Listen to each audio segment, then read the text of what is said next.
Eh bien, ceci, c'est le fameux kebab kobidé, le plat national perse. Donc, en Iran, on mange ça quotidiennement. Par contre, au sud, c'est-à-dire au Koweït, ce qu'on mange, c'est le anabolic chicken, du poulet anabolique. Un monsieur qui mange ça quotidiennement, c'est Beg Rami. Il vit au Koweït. Par contre, ses origines sont pharaoniques, donc il est égyptien. Tout comme cette catastrophe naturelle ici.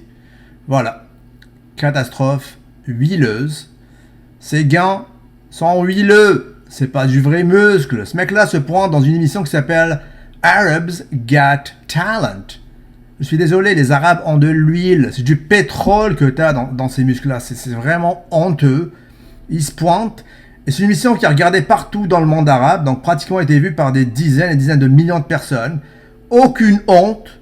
Et ils clament, ils proclament que ces muscles sont réels. C'est une honte parce que le plus gros bodybuilder au monde, c'est Big Ramy, son compatriote. Right now, présentement, tu vas dans une station balnéaire qui s'appelle Sharm el-Sheikh. Et il y a des régiments de ces jeunes huileux qui se pointent à chaque année sans aucune honte pour montrer leurs gains huileux. Ici, on a un mec qui s'appelle Shauket. Littéralement, il demande pardon à Dieu parce qu'il a volé toute l'huile d'olive de sa mère. Sérieux, fils. L'huile d'olive de sa mère pour s'injecter dans ses muscles. Ici, on a Rich Piana sans aucune raison valable. Par contre, ses gains sont huileux aussi. Et là, on vire vers l'empire du milieu, c'est-à-dire la Chine. Tu as des moines tibétains. Non, c'est des moines du temple Shaolin, bro.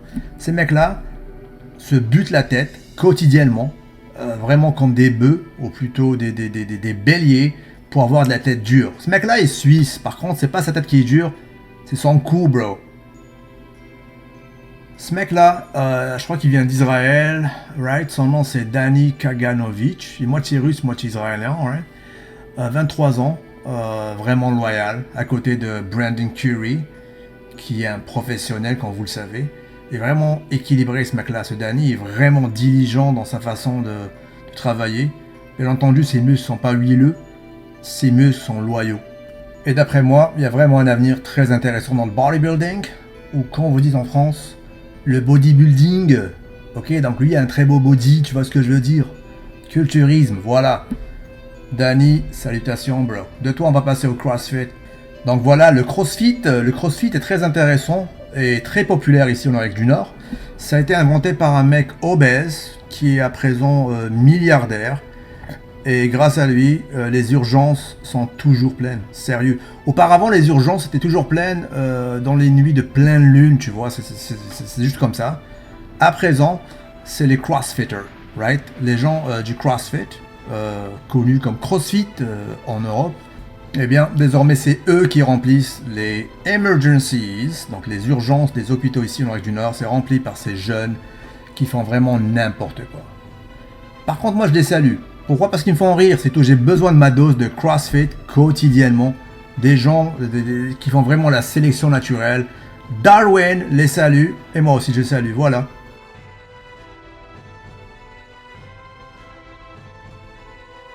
Salutations aussi à ce fan qui surplante musculairement son fils. Un autre monsieur qui veut impressionner son fils cette fois-ci, et ce mec-là.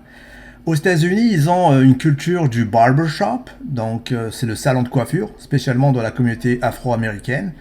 Ils se rejoignent là-bas, donc c'est comme un centre culturel, quoi. Ils aiment discuter là-bas, c'est vraiment spécial. Ce mec-là, il va faire ça, voilà. Il s'est détruit le bassin, carrément, parce qu'il se la joue devant son fils. Et du coup, voilà, il a détruit son bassin. Il y a deux mecs qui viennent l'aider, bien évidemment. C'est un peu trop tard. Voilà, ces mecs-là sont bien plus gros. Qu'il le sauve. Et crois-moi, il va pas se soulever, quoi. Il va pas se relever. Son enfant, il se casse. Son fils, il se casse. Pourquoi? Parce qu'il est pas fier de lui. Voilà, la génétique de son père n'est pas loyale. Le fils se casse. Il va faire sûrement un upgrade. Une mise à jour de son père, voilà. Il va trouver un autre père. Bravo. Et voilà, déjà deuxième vidéo de Louis Marco en français, c'était dur. La langue de Molière est dure pour moi, mais voilà quoi. Je reviendrai chaque jour faire la même chose. N'oublie pas de t'inscrire, clique ici sur ma photo pour t'inscrire. À la prochaine, soyez sages, comme des images.